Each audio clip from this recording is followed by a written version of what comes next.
ജാറങ്ങൾ നമുക്കറിയാലോ. എവിടെയാ ജാറില്ലാത്തത്? ഒരു സ്ഥലത്തും ജാറില്ലാത്തതില്ല. ജാറമില്ലാത്ത മാപ്പ് ഒരു PhD വിഷയമായിരിക്കും ചിലപ്പോൾ കേരളത്തിൽ. ജാറമില്ലാത്ത റോഡ് കേരളത്തിലെ ഒരു PhD വിഷയമായിരിക്കും. അതിൽ വിൽപ്പന ഏറ്റവും കൂടുതലുള്ള ജാറം അടുത്ത PhD വിഷയമായിക്കാരം. വിൽപ്പന ഇല്ലെങ്കിൽ ആ ജാറത്തിൻ്റെ നിറം കണ്ടാൽ മനസ്സിലാവും. പെയിൻ്റൊന്നും അടിച്ചിട്ടുണ്ടാവില്ല, ആൾക്കാരങ്ങോട്ട് പോയിട്ടുണ്ടാവില്ല, ആൾക്കാർക്ക് ഉറപ്പില്ല. മുനമ്പത്ത് ബീവി ആരാണ്? ഈ ചോദ്യം നമ്മൾ അന്ന് ചോദിച്ചാണ്. ഞാൻ പറയാണ്, ഈ ചോദ്യം നമ്മൾ അന്ന് ചോദിച്ചാണ്. ഇന്നും ആ ചോദ്യം നിലനിൽക്കുകയാണ്. ആരാണ് മുനമ്പത്ത് ബീവി? ഊരും പേരറിയില്ല, മഷൂറും തീരെയില്ല. ഇന്ന് പ്രസംഗം മൊത്തം പാട്ടാവും, ഞാൻ അവസാനിപ്പിക്കുകയാണ്. ഞാൻ പറയുന്നത്, ഊരും പേരറിയില്ല, എവിടുന്നാ വന്നതെന്ന് അറിയില്ല, ഇന്നും അത് നിലനിൽക്കുകയാണ്. നമ്മളൊന്ന് ആലോചിച്ച് നോക്കൂ. ഇങ്ങനെ കേരളത്തിലുള്ള ഓരോ സ്ഥലങ്ങളിൽ, കോഴിക്കോട് നിന്ന് കണ്ണൂർ പോകുമ്പോൾ ഇസ്മായിൽ കരിയാട് വരുന്ന കരിയാടിനടുത്ത് കുഞ്ഞിപ്പള്ളിയിലൊരു ജാറുണ്ട്. അവിടെ എത്തുമ്പോൾ ചില ഡ്രൈവർമാർക്ക് അവരുടെ കാലിങ്ങനെ വറക്കാൻ തുടങ്ങും, കൈ വറക്കാൻ തുടങ്ങും. യാത്ര ചെയ്യുന്നവരുടെ ഹാൻഡ് ബാഗ് ചിലപ്പോൾ നിലത്ത് വീഴും. കാരണം എന്താ? ഇനി അവിടെ നിന്ന് പോകണമെങ്കിൽ അവിടേക്ക് പൈസ എറിയണം എന്നുള്ളതാണ്. കുറ്റ്യാടിയിൽ നിന്ന് വയനാട്ടിലേക്ക് പോകുമ്പോൾ അവിടെ ജാറമുണ്ട്. നമ്മളിവിടെ നിന്ന് പാലക്കാട് കോഴിക്കോട് ഹൈവേയിൽ പല സ്ഥലങ്ങളിലുണ്ട്. ആളുകൾക്ക് പേടിയാണ്. അവിടെ ഒന്ന് നിർത്തി, അവിടെ ഒന്ന് കയറി, അവിടെ ഒന്ന് പ്രാർത്ഥന നടത്തിയിട്ട്. ഇവിടെ മുനമ്പത്ത് മാത്രമല്ല, മമ്പുറത്ത് നമുക്കറിയാലോ, ദാറുൽ ഹുദ എന്ന് പറയുന്ന വലിയ സുന്നി പ്രസ്ഥാനത്തിൻ്റെ സ്ഥാപനത്തിലേക്ക് വരുന്ന ഫണ്ടിങ് എവിടെ നിന്നാണെന്ന് ചോദിച്ചാൽ, ഇപ്പോൾ ഹുദവികളായ നല്ല ഹുദവികൾ പറയും, അത് ഞങ്ങളുടെ മമ്പുറത്ത് വരുന്ന അവിടുത്തെ ആളുകൾ വന്നിട്ട് അവിടെ നിക്ഷേപിക്കുന്ന പണമാണ് ഞങ്ങൾക്ക് ഫണ്ടിങ്ങായി വരുന്നതെന്നുള്ളത്. നബി സല്ലല്ലാഹു അലൈഹി വസല്ലമയുടെ അവസാനത്തെ പ്രാർത്ഥനകളിൽ ഒന്ന്, അല്ലാഹുമ്മ ലാ തജ്അൽ ഖബരി വസ്നൻ യുബദ്, അല്ലാഹുവേ എൻ്റെ കബറിടം പ്രാർത്ഥനയ്ക്കുള്ള കേന്ദ്രമാക്കരുത് എന്നാണ്. എൻ്റെ കബറിടം പ്രാർത്ഥനയ്ക്കുള്ള കേന്ദ്രമാക്കരുത്. നമ്മൾ ആലോചിക്കുക, അന്ന് കേരളത്തിൽ ജാറം വ്യവസായം ഇത്ര സജീവമല്ല.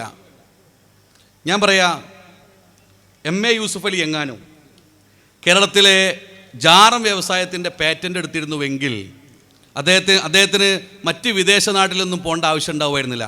നാട്ടികയിൽ മാത്രം ജീവിച്ചിട്ട് ഇവിടെ തന്നെ ജീവിച്ചാൽ മതിയാവും. അത്രയധികമാണ് ആളുകൾക്കിടയിൽ അന്ധവിശ്വാസം കൂടുന്നത്. അന്ധവിശ്വാസം പെറ്റുപെരുകിയിട്ട് ഇതിനെതിരെ നമ്മുടെ പണ്ഡിതന്മാർ കർമ്മരംഗത്തിറങ്ങാണ്. അലവി മൗലവി നമുക്കറിയാം, എടവണ്ണയിലെ അബ്ദുസ്സലാം സുല്ലമിയുടെ പിതാവ്. അദ്ദേഹം കണ്ണൂർ എടക്കാട് എന്ന് പറയുന്ന ഒരു സ്ഥലമുണ്ട്. കണ്ണൂർ റെയിൽവേ സ്റ്റേഷനൊക്കെ എത്തുന്നതിന് തൊട്ട് മുമ്പുള്ള എടക്കാട് എന്ന് പറയുന്ന സ്ഥലത്തേക്ക് അദ്ദേഹം പ്രസംഗിക്കാൻ പോവാണ്. വർഷങ്ങൾക്ക് മുമ്പ് ലാ ഇലാഹ ഇല്ലല്ലാഹ് പറയാൻ വേണ്ടിയിട്ട് എടവണ്ണയിൽ നിന്നൊരു പണ്ഡിതൻ പോവാണ്. അതേ കാലത്ത് അദ്ദേഹം എടവനക്കാട്ടേക്ക് പോകുന്നുണ്ട്.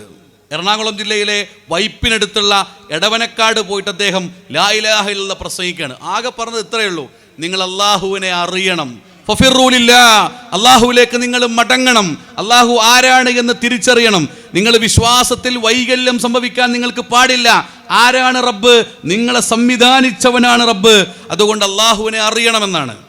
ഈ പ്രസംഗം കേട്ടിട്ട് അന്ധവിശ്വാസത്തിൽ ജീവിക്കുന്ന മനുഷ്യർ നിഷ്കളങ്കരാണ്. പക്ഷെ അവർ മൗലവിയെ വധിക്കാൻ തീരുമാനിക്കുകയാണ്. മൗലവിയെ വധിക്കാൻ, അലവി മൗലവിയെ വധിക്കാൻ വേണ്ടി തീരുമാനിക്കുകയാണ്. എടവനക്കാട് പ്രസംഗം കഴിഞ്ഞിട്ട് അദ്ദേഹത്തെ ഹൈവേയിൽ കൊണ്ടുവന്നാക്കി സംഘാടകർ. ബസ്സിന് കാത്തു നിൽക്കുന്ന സമയത്ത് ട്രക്കറിൽ പിറകിൽ വന്ന ഒരു സംഘം ഒരു തോർത്തുമായിട്ട് വന്ന് അദ്ദേഹത്തിൻ്റെ കഴുത്തിൽ തോർത്തിട്ട് മുറുക്കിയിട്ട് അദ്ദേഹത്തെ കൊല്ലാൻ ശ്രമിക്കുകയാണ്. നമ്മൾ ആലോചിച്ച് നോക്കണം, അദ്ദേഹത്തെ കൊല്ലാൻ ശ്രമിക്കുകയാണ്. ജിഹാദ് എന്ന വാക്കിൻ്റെ അർത്ഥം പ്രിയപ്പെട്ടവരെ നമ്മൾ അവിടെ നിന്ന് മനസ്സിലാക്കുക. ഹമ്മാറിൻ്റെയും ബിലാലിൻ്റെയും കുടുംബത്തിന് സ്വർഗമുണ്ട് എന്ന് പറയപ്പെടുമ്പോൾ അള്ളാഹുവിൻ്റെ വിശ്വാസത്തിൽ വന്നവരോട് മാറാൻ പറഞ്ഞപ്പോൾ മാറില്ല എന്ന് പറഞ്ഞപ്പോൾ തൻ്റെ മുതലാളിമാർ അരയിൽ സൂക്ഷിച്ച, അറബികൾ അങ്ങനെയാണല്ലോ, അരയിൽ സൂക്ഷിച്ച ആ വാളെടുത്താൽ, ആ ചെറിയ വാളെടുത്താൽ അവർ അത് ഉപയോഗിക്കുമെന്നാണ്. അങ്ങനെ ഇവരുടെ പുറത്തു വരയ്ക്കുകയും ഒട്ടകത്തിലേക്ക് ശരീരം ചേർത്ത് കെട്ടുകയും അവരുടെ ശരീരത്തിൽ നിന്ന് രക്തം ചിന്തുകയും ആ രക്തം ചിന്തിയതിനു ശേഷമുള്ള വെളുത്ത മനുഷ്യൻ്റെ ഇറച്ചി കാണുകയും ആ ഇറച്ചിയുടെ ഇടയിലേക്ക് മണലാരണ്യത്തിൻ്റെ ചുട്ടുപഴുത്ത മണൽ കയറുകയും അത് കയറിയപ്പോൾ കണ്ണിൽ രക്തം വരികയും അവർ പിടയുകയും ചെയ്തപ്പോൾ നിങ്ങൾ ഈ മാർഗത്തിൽ നിന്ന് മാറാൻ തയ്യാറുണ്ടോ എന്ന് ചോദിച്ചപ്പോൾ ഇല്ല എന്ന് പറയാൻ ഒരു സമൂഹത്തെ പ്രാപ്തമാക്കുന്നതിൻ്റെ പേരാണ് അമ്ന് എന്ന് പറയുന്നത്. ഇസ്ലാഹി പ്രസ്ഥാനത്തിൻ്റെ നേതാക്കന്മാർ ഈ ആദർശമാണ് സ്വീകരിച്ചത്. അതുകൊണ്ട് അലവി മൗലവിക്ക് തൻ്റെ ജീവിതയാത്രയിൽ ഒരാളോടും ആദർശം മാറ്റി പറയേണ്ടി വന്നില്ല.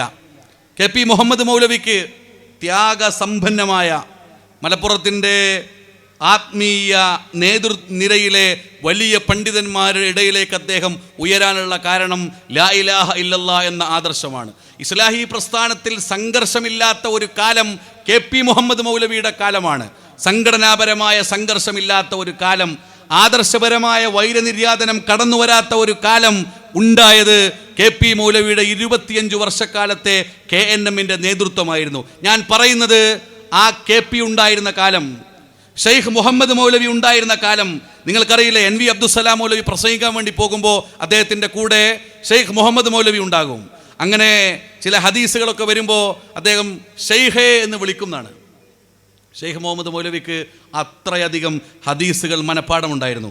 നമ്മൾ അബൂ ഹുറൈറ റളിയല്ലാഹു അൻഹുവിൻ്റെ ചരിത്രം വായിക്കുമ്പോൾ നമുക്ക് കാണാൻ കഴിയും, അബൂ ഹുറൈറ റളിയല്ലാഹു അൻഹുവിന് ഹദീസുകളോടുള്ള ഒരു മുഹബ്ബത്ത്. ഇദാ സഹൽ ഹദീസു വ മദ്ഹബി, പ്രവാചകന്റെ ജീവിതത്തിൽ നിന്ന് പഠിക്കപ്പെടുന്ന ആദർശത്തെ ജീവിതത്തിൻ്റെ മദ്ഹബായി സ്വീകരിക്കണമെന്ന് തീരുമാനിച്ച അബൂ ഹുറൈറ റളിയല്ലാഹു അൻഹുവിനെ പോലെ ഷെയ്ഖ് മുഹമ്മദ് മൗലവി ഹദീസുകൾ, ആയിരക്കണക്കിന് ഹദീസുകൾ അദ്ദേഹം പഠിച്ചു വച്ചിരുന്നു എന്നാണ്. നിങ്ങൾ ആലോചിച്ച് നോക്കണം, അവർ പ്രബോധനം. KC അബൂബക്കർ മൗലവി വീട്ടിലൊന്നുമില്ല, പരമദാരിദ്ര്യമാണ്, ദാരിദ്ര്യത്തിൻ്റെ അങ്ങേ അറ്റമാണ്. ഒരു നല്ല ഭക്ഷണം പോലും KCയുടെ മക്കള് ചെറുപ്പകാലത്ത് കഴിച്ചിട്ടില്ല. പക്ഷെ അദ്ദേഹം ഖുതുബ നടത്താൻ വേണ്ടിയിട്ട് പോകുന്നത് എറണാകുളത്തേക്ക്, ദൂരെയുള്ള സ്ഥലങ്ങളിലേക്ക്. KCയുടെ നർമ്മം കേരളത്തിൻ്റെ പ്രഭാഷണ ചരിത്രത്തിലെ ഉജ്ജ്വലമായ അടയാളങ്ങളായിരുന്നു. അതിൻ്റെ കാരണം അദ്ദേഹം ലാ ഇലാഹ ഇല്ലല്ലാ എന്ന വിശ്വാസം ഉൾക്കൊണ്ടു എന്നതാണ്. ലാ ഇലാഹ ഇല്ലല്ലാ എന്ന വിശ്വാസം ഉൾക്കൊണ്ടു എന്നതാണ്. അങ്ങനെ കേരളത്തിലെ വിവിധങ്ങളായ പണ്ഡിതന്മാർ ഈ നവോത്ഥാനത്തിൻ്റെ ജൈത്രയാത്ര കൊടുങ്ങല്ലൂരിൽ നിന്ന് ആരംഭിക്കുമ്പോൾ അത് വടക്കൻ കേരളത്തിലേക്കും തെക്കൻ കേരളത്തിലേക്കും സമാന്തരമായിട്ടല്ല ഒഴുകിയത്. വടക്കൻ കേരളത്തിൽ നവോത്ഥാനത്തിന് വലിയ ഒഴുക്കുണ്ടായി. എന്നാൽ തെക്കൻ കേരളത്തിൽ ചില പ്രദേശങ്ങളിൽ മാത്രമാണ് ആദ്യകാലത്ത് സ്വീകാര്യതയുണ്ടായത്. അന്ന് ജീവിച്ചിരുന്ന മായിൻ ഹമദാനി തങ്ങൾ ലൈബ്രറി ഉണ്ടാക്കണമെന്ന് പറഞ്ഞു, പള്ളി ഉണ്ടാക്കണമെന്ന് പറഞ്ഞു.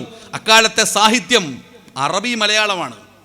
ആ അറബി മലയാള സാഹിത്യത്തിലൂടെ മാത്രമാണ് ദഅവത്തിൻ്റെ സംവേദനം നടക്കൂ എന്ന് തീരുമാനിച്ചപ്പോൾ മായിൻ ഹമദാനി തങ്ങൾ അറബി മലയാളം പഠിക്കുകയാണ്.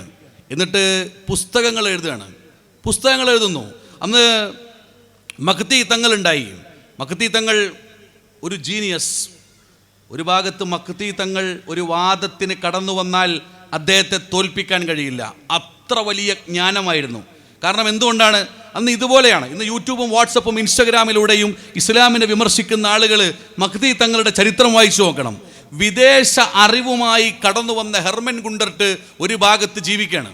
ഹെർമൻ ഗുണ്ടർട്ട് ഇസ്ലാമിനെതിരെ ശക്തമായി എഴുതുകയാണ്. നമ്മൾ ആലോചിക്കുക, പാശ്ചാത്യ നാഗരികതയുടെ സമ്പന്നമായ അറിവന്വേഷണങ്ങളിലൂടെ കേരളത്തിൻ്റെ തീരത്ത് തലശ്ശേരിയിൽ ഇന്നും ഹെർമൻ ഗുണ്ടർട്ട് ബംഗ്ലാവുണ്ട്.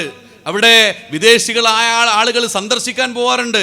ലോകത്ത് ഇന്ത്യയിലേക്ക് ആദ്യമായി ഇംഗ്ലീഷ് ഡിക്ഷണറി എഴുതുന്നത് ഗുണ്ടർട്ടാണ്.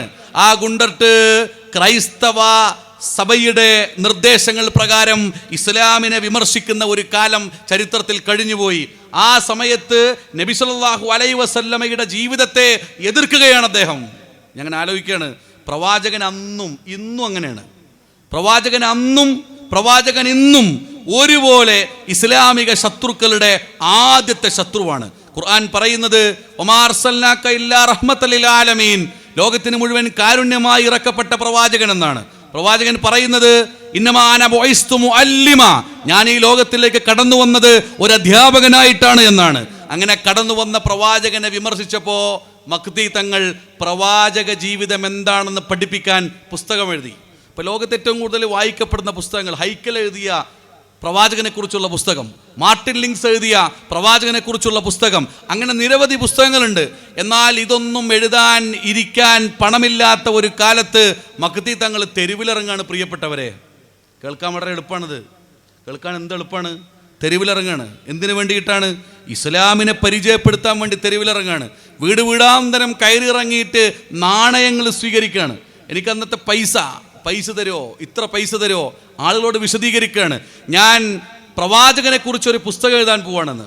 അങ്ങനെ പ്രവാചകനെക്കുറിച്ച് പുസ്തകം എഴുതിയപ്പോൾ അതിന് അദ്ദേഹം പേര് കൊടുത്തത് നബി നാണയം എന്നായിരുന്നു. നബി നാണയം കേരളം മുഴുവൻ വായിക്കപ്പെട്ട ഒരു പുസ്തകം, നബി നാണയം. അദ്ദേഹം പറയുന്നുണ്ട്, ജ്ഞാനമില്ലെങ്കിൽ നാണമില്ല, നാണമില്ലെങ്കിൽ മനുഷ്യർക്ക് ജീവിക്കാൻ കഴിയില്ല, ജ്ഞാനമുണ്ടെങ്കിലേ നാണം ഉണ്ടാവുള്ളൂ. അന്നത്തെ ഭാഷയാണത്. മനുഷ്യരോട് പറയാണ്, അറിവ് നേടൂ. അറിവ് നേടാൻ പ്രേരിപ്പിച്ച മഖ്തി തങ്ങൾ. അദ്ദേഹത്തിൻ്റെ പുസ്തകങ്ങളുടെ പേര് പാർക്കളിത്ത പോർക്കളം. ഒരു പുസ്തകത്തിൻ്റെ പേരാണത്, പാർക്കളിത്ത പോർക്കളം. അന്നത്തെ ഭാഷ അതായിരുന്നു. ഞാൻ പറയുന്നത്, അങ്ങനെ ജീവിച്ചു വന്ന, അങ്ങനെ പോരാടിപ്പോന്ന ഒരു ദൗത്യവാഹക സംഘത്തിൻ്റെ ആധുനിക പോരാളികളാണ് നമ്മൾ ഓരോരുത്തരും. നമ്മൾ പിറകോട്ട് പോകരുത്, നമ്മൾ പിറകോട്ട് പോകരുത്. ആദർശ പ്രബോധനത്തിൻ്റെ ഒന്നാമത്തേത് ലാ ഇലാഹ ഇല്ലല്ലാഹ് എന്ന് തിരിച്ചറിഞ്ഞ ദിവസം മുതൽ നമ്മൾ മുന്നോട്ട് സഞ്ചരിച്ചു കൊണ്ടേയിരിക്കണം. കാരണം ഇതിനെ ആക്രമിക്കാൻ, ഇതിനെ തോൽപ്പിക്കാൻ പണ്ഡിത വേഷമണിഞ്ഞവർ, മുതലാളിത്വത്തിൻ്റെ വേഷമണിഞ്ഞവർ, മനുഷ്യരെ ഭയപ്പെടുത്തുന്നവർ, ഇതിനെ ഇല്ലാതെയാക്കാൻ പരിശ്രമിക്കുന്നവർ ചുറ്റുണ്ടാകും. കാരണം എല്ലാ തിന്മകളെയും ഇസ്ലാം എതിർത്തിട്ടുണ്ട്. മദ്യപാനത്തെ എതിർത്തു, പലിശയെ എതിർത്തു, എല്ലാത്തിനെയും എതിർത്തു. എന്നിട്ടോ ഒരു കൃത്യമായ നന്മയിലും ത്യാഗത്തിലും ഊന്നിയ ഒരു പരീക്ഷണ ജീവിതത്തെ അള്ളാഹു ഇവിടെ നമുക്ക് നൽകുകയാണ്. അത് പ്രബോധനം ചെയ്യാം. വമൻ അഹ്സനു ഖൗലൻ മിമ്മൻ ദആ ഇലല്ലാഹ്. ഇത് ഇസ്ലാഹി പ്രസ്ഥാനത്തിൻ്റെ പൂർവ്വകാല പണ്ഡിതന്മാർ എല്ലാം നിർവഹിച്ചു. കെ എം മൗലവി നിങ്ങൾക്കറിയില്ലേ? കെ എം മൗലവി ബ്രിട്ടീഷുകാരുടെ ശത്രുപാളയത്തിൻ്റെ ലിസ്റ്റ് എടുത്താൽ അതിൽ പ്രധാനിയായി നിൽക്കുന്ന ഒരാളാണ് കെ എം മൗലവി. തിരൂരിലെ തൗഹീദ് പള്ളിയുടെ ചരിത്രം അന്വേഷിച്ചു പോയാൽ നമുക്ക് തയ്യിൽ മുഹമ്മദ് കുട്ടി മുസ്ലിയാർ എന്ന ഒരു വ്യക്തിയെ കാണാൻ സാധിക്കും. അദ്ദേഹത്തിൻ്റെ പേര് കെ എം മൗലവി എന്നാണ്. ബ്രിട്ടീഷുകാർ ഏറ്റവും കൂടുതൽ പേടിച്ചിരുന്ന ഒരു നേതാവ്. മലബാർ ലഹളയുടെ കാലത്ത് മലബാർ ലഹള പലപ്പോഴും അതിങ്ങനെ തിളച്ചുമറിയുന്ന ലഹളക്കാരുടെ, സമരക്കാരുടെ, അവരിങ്ങനെ തിരിച്ചടിക്കാൻ വെമ്പൽ കൊണ്ടു നിൽക്കുന്ന സമയത്ത് അതിനെ തണുപ്പിച്ച് നിർത്തുന്ന, അവർക്ക് ഉപദേശങ്ങൾ നൽകുന്ന ഒരാൾ. മലബാറിൽ ഒരാൾ മരണപ്പെട്ടപ്പോൾ മലബാറിലെ സബ് ഇൻസ്പെക്ടറും പോലീസും കെ എം മൗലവിയെ പിടിക്കാൻ വേണ്ടിയിട്ട് കൊടുങ്ങല്ലൂരിലേക്കാണ് പോകുന്നത്. കൊടുങ്ങല്ലൂർ നമുക്കറിയാലോ, കേരളത്തിൻ്റെ നാഗരിക ചരിത്രത്തിലെ ഏറ്റവും ശ്രദ്ധേയമായ സ്ഥലം, പണ്ട് മുസിരിസ് എന്നറിയപ്പെടുന്ന സ്ഥലം. ആ മുസിരിസിലേക്ക് പോകുമ്പോൾ അവിടെ കെ എം മൗലവിയെ പിടിക്കാൻ വേണ്ടി ചെല്ലുമ്പോൾ പോലീസുകാരെ, ബ്രിട്ടീഷ് പട്ടാളക്കാരെ തടഞ്ഞു നിർത്തുന്നത് കെ സി കുട്ടിക്കൃഷ്ണൻ എന്ന് പറയുന്ന ആളാണ്. കെ സി കുട്ടിക്കൃഷ്ണൻ പറയുന്നുണ്ട്, നിങ്ങൾ അന്വേഷിക്കുന്ന കെ എം മൗലവി ഈ കാണുന്ന കടപ്പുറത്തെ ഏതെങ്കിലും ഒരു പുരയിലുണ്ടാകും. അദ്ദേഹത്തെ കൊണ്ടുപോകണമെങ്കിൽ ഹിന്ദുക്കളായ ഞങ്ങളെ കൊന്നിട്ട് മാത്രമേ നിങ്ങൾക്ക് കൊണ്ടുപോകാൻ സാധിക്കുകയുള്ളൂ എന്നാണ്. അതാണ് അന്നത്തെ കേരളത്തിൻ്റെ സാംസ്കാരികമായിട്ടുള്ള അടുപ്പമെന്ന് പറഞ്ഞാൽ. ഇപ്പോൾ ബ്രിട്ടീഷുകാരുടെ വലിയ ശത്രുവാണ്. കയ്യാമം വെച്ച് കൊണ്ടുപോകാൻ വേണ്ടിയിട്ട് പോയതാണ്. എന്നാൽ തോറ്റു മടങ്ങിപ്പോരേണ്ടതിൻ്റെ കാരണം അന്നത്തെ ഹിന്ദു മുസ്ലിം മൈത്രിയായിരുന്നു. എൻ്റെ വിഷയം അതല്ല. ഞാൻ പറയുന്നത്, ജീവിതത്തിൽ ഒരു സമൂഹത്തെ മുന്നിൽ കാണുക. സമൂഹം ഏറ്റവും വലുതാണല്ലോ. ആ സമൂഹത്തിൽ നിർഭയത്വം ഉണ്ടാകണം. നമ്മളൊക്കെ ആഗ്രഹിക്കണം. ഇന്ന് നമ്മൾ ആലോചിച്ച് നോക്കൂ, നമ്മുടെ ഈ എൻ്റെ സദസ്സിലിരിക്കുന്ന ഏതെങ്കിലും ഒരാളുടെ ഒരു വാട്സപ്പ് ഗ്രൂപ്പിൽ നമ്മുടെ ഈ ആദർശത്തിന് വിരുദ്ധമായി എന്തെങ്കിലും ഒന്ന് വന്നാൽ നമുക്ക് മനസ്സിലാവും അവിടെ പ്രതികരിക്കണം എന്നുള്ളത്. പ്രതികരിക്കണം. വേറെ എന്തെങ്കിലും ഭൗതികമായ എന്തെങ്കിലും സ്വാധീനം കൊണ്ട് നമ്മളെ ഭയപ്പെടുത്താൻ ആർക്കെങ്കിലും കഴിയോ? നിങ്ങൾ ആലോചിക്കുക. ആർക്കാണ് കഴിയുക? ആർക്കും കഴിയില്ല. ആർക്കും കഴിയില്ല. മുഹമ്മദ് അബ്ദുറഹ്മാൻ സാഹിബിനെ പട്ടാളം പിടിച്ചു. കോഴിക്കോട് നിന്ന് പിടിച്ചിട്ട് അദ്ദേഹത്തെ ജയിലിൽ കൊണ്ടുപോയി. ജയിലിൽ കൊണ്ടുപോയപ്പോൾ അദ്ദേഹം ഒതു കൊടുത്ത് നമസ്കരിക്കാൻ വേണ്ടി കൈകെട്ടാണ്.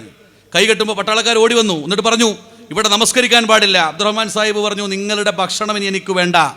നിങ്ങൾ ജയിലിൽ വെച്ച് തരുന്ന നിങ്ങളുടെ ഔദാര്യമുണ്ടല്ലോ, അത് കഴിക്കാൻ ഇനി അബ്ദുറഹ്മാനെ കിട്ടില്ല എന്ന് അദ്ദേഹം ധൈര്യസമേതം പറയാണ്. അദ്ദേഹത്തിൻ്റെ ഭാര്യയ്ക്ക് വസൂരി വന്നു.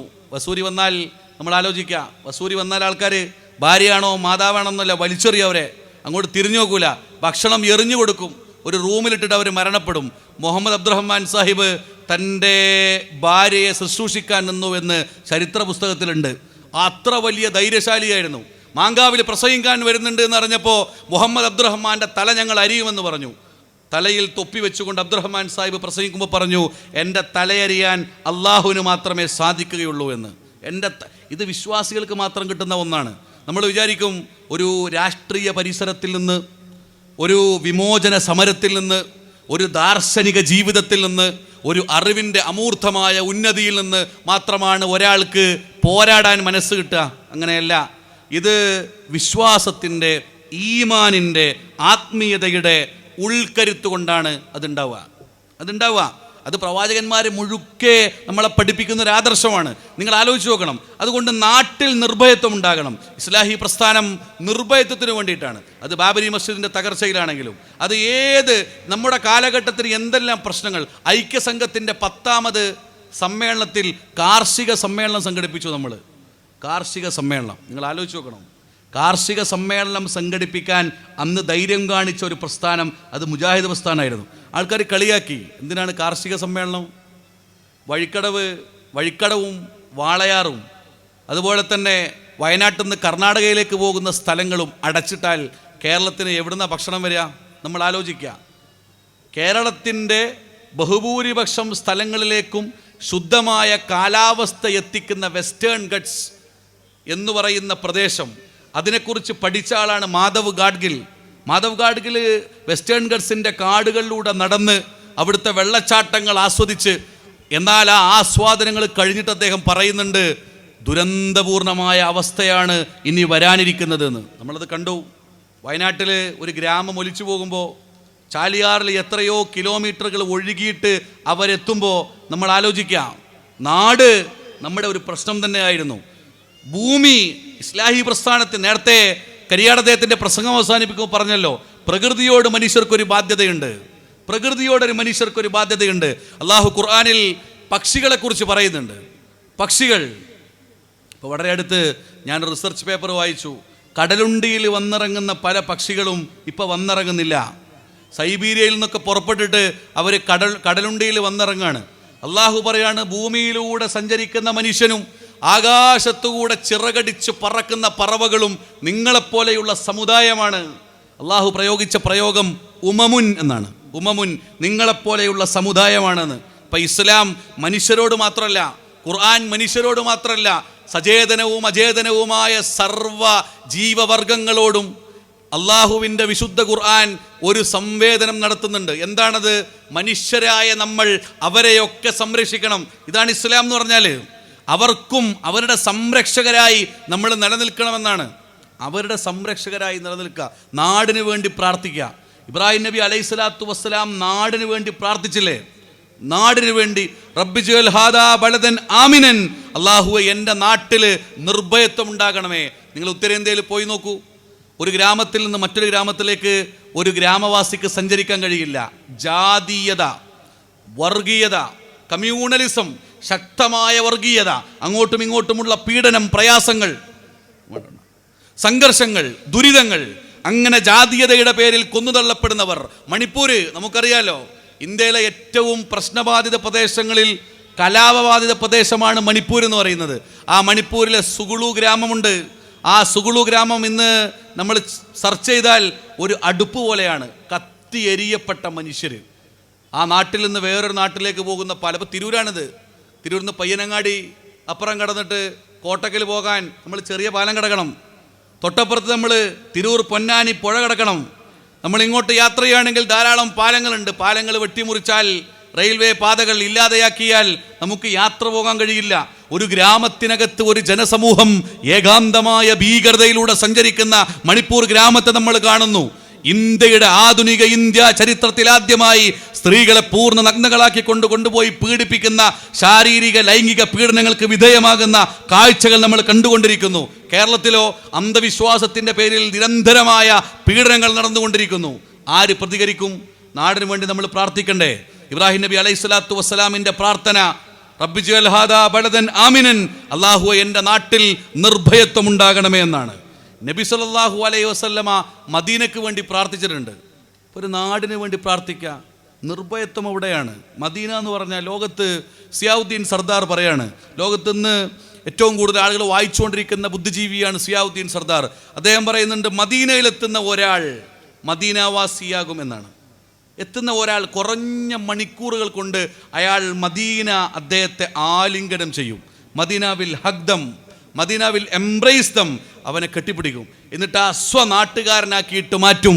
അങ്ങനെ ഒരു സംസ്കാരം, അത് പ്രവാചകന്റെ സംസ്കാരമാണ്. അതുകൊണ്ട് നബി സല്ലല്ലാഹു അലൈഹി വസല്ലമ മദീനക്ക് വേണ്ടി പ്രാർത്ഥിച്ചു, അല്ലാഹുമ്മ ബാരിക് ലനാ ഫീ മദീനത്തിനാ.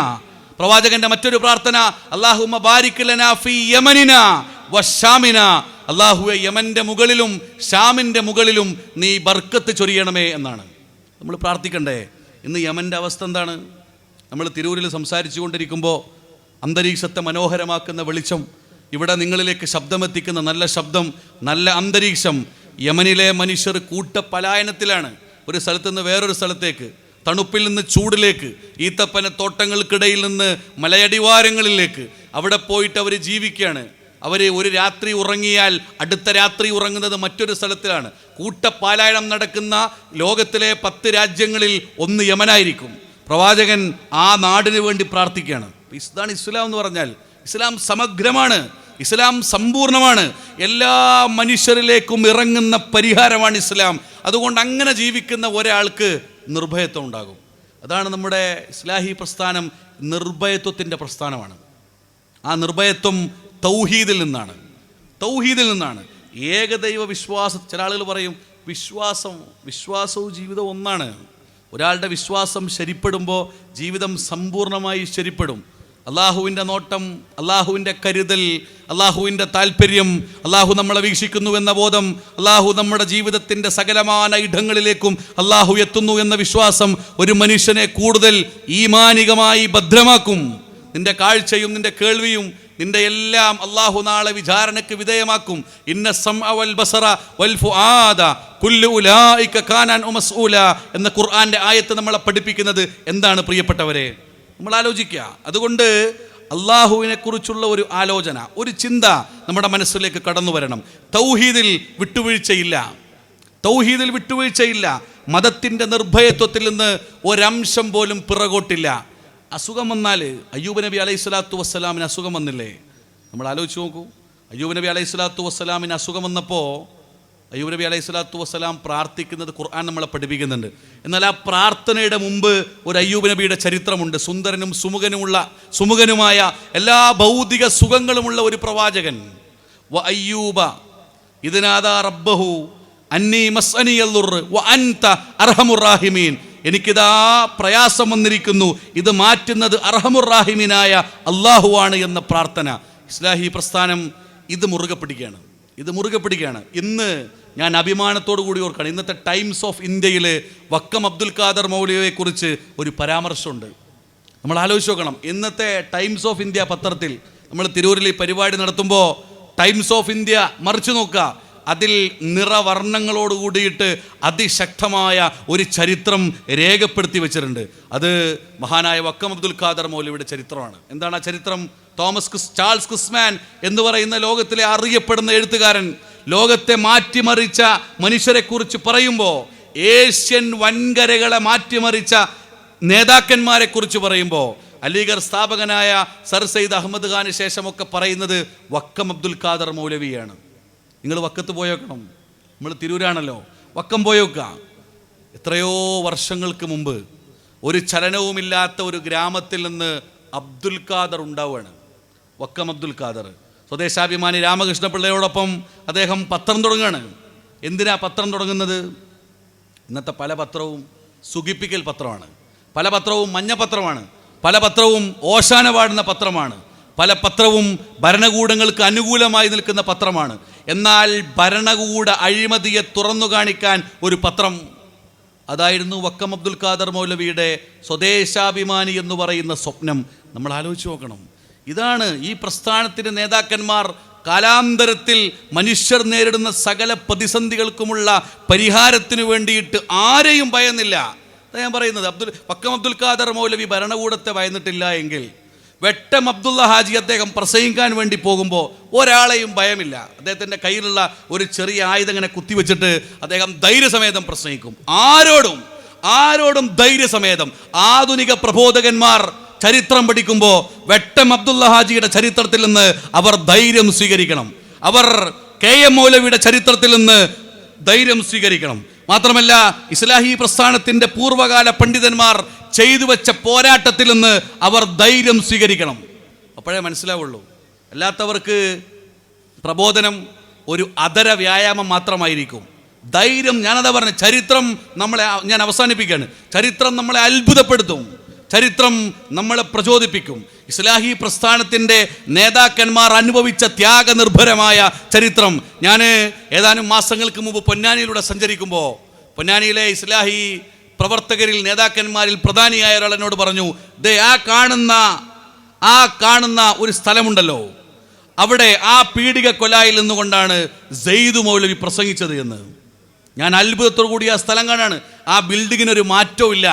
അദ്ദേഹം ധൈര്യസമേതം ഒരു കൈ പിറകിൽ കെട്ടിയിട്ട് ലാ ഇലാഹ ഇല്ലല്ലാഹ് എന്ന്, ഈ രാജ്യത്ത് മലബാറിന്റെ ഹൃദയമെന്ന് വേണമെങ്കിൽ നമുക്ക് വിശേഷിപ്പിക്കാവുന്ന ആ കടലോര പ്രദേശത്ത് പൊന്നാനിയിലെ മക്കളോട് ലാ ഇലാഹ ഇല്ലല്ലാഹ് പറയുമ്പോൾ സെയ്ദ് മൗലവി ഒരു സമൂഹത്തെയും ഭയപ്പെട്ടില്ല. അതാണ് നിർഭയത്വം എന്ന് പറഞ്ഞാൽ. ഇപ്പോൾ സെയ്ദ് മൗലവിയുടെ ചരിത്രം വായിക്കുക. ആധുനിക ഇസ്ലാഹി പ്രസ്ഥാന പ്രബോധന വേദികളിൽ പ്രസംഗിക്കുന്നവരോടൊക്കെ നമുക്ക് പറയാനുള്ളത് അത് മാത്രമാണ്. ആരുടെ മുമ്പിലും ആദർശത്തിൻ്റെ, നവോത്ഥാനത്തിൻ്റെ, തൗഹീദിൻ്റെ വിജയക്കൊടി കയ്യിലേന്തിയാൽ അത് താഴെ വെക്കാൻ നമ്മൾ സന്നദ്ധമാകരുത്. പ്രകോപനങ്ങളും പ്രലോഭനങ്ങളും നമ്മളെ ഇങ്ങനെ വേട്ടയാടി പിടിക്കാനുണ്ടാവും, നമ്മളെ നശിപ്പിക്കാനുണ്ടാവും, നമ്മുടെ നിലപാടുകളെ ഇല്ലാതെയാക്കാനുണ്ടാവും. അവിടെ മുന്നിൽ നിൽക്കേണ്ടത് ആദർശമെന്ന ഒന്നാണ്. അതിന് നമ്മൾ ഇംഗ്ലീഷിൽ ഐഡിയോളജി എന്ന് പറയും. ഞാൻ പറയാം, ഐഡിയോളജി എന്നുള്ള വാക്കും മലയാളത്തിലെ ആദർശം എന്നുള്ള വാക്കും ഒന്നും ചിലപ്പോൾ ഇസ്ലാമിൻ്റെ ഉൾക്കരുത്ത്, ഈമാനിനോട് ചിലപ്പോൾ അത്ര സ്വരം ചേർന്ന് സമരസപ്പെട്ട് നിൽക്കാൻ കഴിയില്ല. ഇസ്ലാമികമായിട്ടുള്ള തൗഹീദിൻ്റെ ഊർജം അതിനേക്കാൾ, ആദർശത്തേക്കാൾ വലിയ ഒരു ഊർജമാണ്. അതുകൊണ്ടാണല്ലോ ആൾക്കാർ ആദർശം മാറ്റി പറയുന്നത്. ആദർശത്തേക്കാൾ വലിയ ഒരു ഊർജം, ലോകത്തെ ഒന്നാമത്തെ ആന്തരിക ഊർജം, അത് ഇസ്ലാം നൽകുന്ന അംനാണ്. പ്രിയപ്പെട്ടവരെ, ഫയ്യുൽ ഫരീഖൈനി അഹഖു ബിൽ അംന്, നമുക്ക് ചോദിക്കാനുള്ള ചോദ്യം അതാണ്. നമുക്ക് ഈ സദസ്സിലിരിക്കുന്ന, ഇവിടെ പ്രസംഗിക്കുന്ന എനിക്കോ എന്നെ കേൾക്കുന്ന നിങ്ങൾക്കോ ലോകത്ത് അല്ലാഹു അല്ലാതെ ഒരു വസ്തുവിനെയും ഭയമില്ല, നമ്മൾ ആരെയും ഭയപ്പെടുന്നില്ല, നമ്മൾ ഒരാളിലേക്കും നമ്മുടെ പ്രയാസം പറഞ്ഞ് ഓടാറില്ല. ഏത് അദൃശ്യതയിലും, ഏത് ഏകാന്തതയിലും, ഏത് ഒറ്റപ്പെടലിലും നമ്മൾ കരങ്ങൾ ഉയർത്തുന്നത് ഇബ്രാഹിം നബി അലൈഹി സ്വലാത്തു വസ്സലാം പ്രാർത്ഥിച്ചതുപോലെ, അല്ലാഹുവേ റബ്ബന ഔഫിർലി വലി വാലിദയ്യ വലിൽ മുഅ്മിനീന യൗമ യഖൂമുൽ ഹിസാബ്, നാളെ യൗമുൽ ഹിസാബിന്റെ ദിവസം, കണക്കെടുപ്പിന്റെ ദിവസം, അല്ലാഹുവേ എനിക്കും എൻ്റെ മാതാപിതാക്കൾക്കും സത്യവിശ്വാസികൾക്കും നീ പുറത്തു തരണമേ എന്ന പ്രാർത്ഥന അള്ളാഹുവോട് മാത്രമാണ്. പ്രിയപ്പെട്ടവരെ, അതുകൊണ്ട് ആ ജഗന്തിയന്താവായ, ഈ അഖിലാണ്ട ലോകങ്ങൾ പടച്ചു പരിപാലിക്കുന്ന, ഈ ലോകത്തിൻ്റെ മുഴുവൻ നിയന്ത്രണമുള്ള, അതിൻ്റെ കടിഞ്ഞാൺ കരങ്ങളിലുള്ള, ഏത് സമയത്തും ഒരു വൈറസിലൂടെ ലോകത്തെ മുഴുവൻ വിറപ്പിച്ചപ്പോൾ ലോകം മുഴുവൻ വിറച്ചുപോയി. ലോകത്തിൻ്റെ പോലീസ് അമേരിക്ക, ലോക പോലീസ് അമേരിക്കയിൽ നിന്ന് മെക്സിക്കോയിലേക്ക് പോകുന്ന ഒരു റോഡ് മെക്സിക്കോ മുറിച്ചു മാറ്റിയിട്ട് അമേരിക്കയെ ഒറ്റപ്പെടുത്തിയപ്പോൾ ലോകത്തിന് മനസ്സിലായി എന്താണ് അമേരിക്ക വൻ ശക്തിയല്ല എന്നുള്ളത്.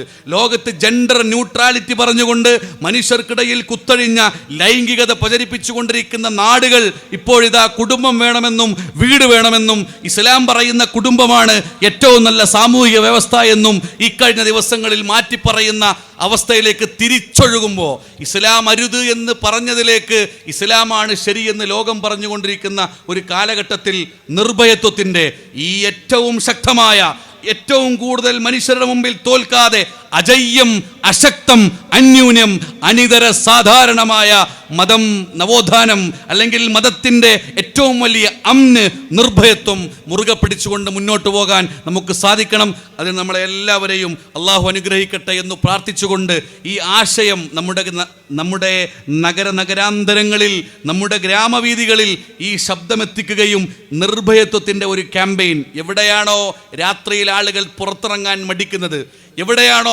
പണ്ഡിത പരീക്ഷകളെ പേടിച്ചുകൊണ്ട് ആളുകൾ മാറി നിൽക്കുന്നത്, എവിടെയാണോ മുതലാളിത്വത്തിൻ്റെ വലിയ കരങ്ങളിൽ മനുഷ്യർ പെട്ടുപോയത്, എവിടെയാണോ ഭൗതികതയിൽ ആളുകൾ പെട്ടുപോകുന്നത്, അധികാരത്തിൻ്റെ അപ്പകഷ്ണങ്ങൾക്ക് വേണ്ടിയിട്ട് ആദർശം പണയം വെക്കുന്ന ആളുകൾ കടന്നു വരുന്ന ഇടങ്ങളിൽ, എല്ലാ ഇടങ്ങളിലേക്കും കയറി ചെന്ന് ലാ ഇലാഹ ഇല്ലല്ലാഹ് ശക്തമായി പറയുകയും നിർഭയ തത്വം ഒരു സമൂഹത്തിന് എത്തിക്കാനുള്ള ഈ പ്രവർത്തനങ്ങളിൽ നിങ്ങളുടെ ആരോഗ്യവും നിങ്ങളുടെ സമയവും നിങ്ങളുടെ സമ്പത്തും നിങ്ങളുടെ അറിവും നിങ്ങൾ സമർപ്പിക്കണം എന്ന് മാത്രം പറഞ്ഞുകൊണ്ട് ഈ അവസരം നൽകി ISM-ന്റെ മലപ്പുറം വെസ്റ്റ് ജില്ലാ സംഘാടകർക്ക് നന്ദി അറിയിച്ചുകൊണ്ട് ഞാൻ എൻ്റെ വാക്കുകൾ അവസാനിപ്പിക്കുന്നു. വൽഹംദുലില്ലാഹി റബ്ബിൽ ആലമീൻ. അസ്സലാമു അലൈക്കും വറഹ്മത്തുള്ളാഹി.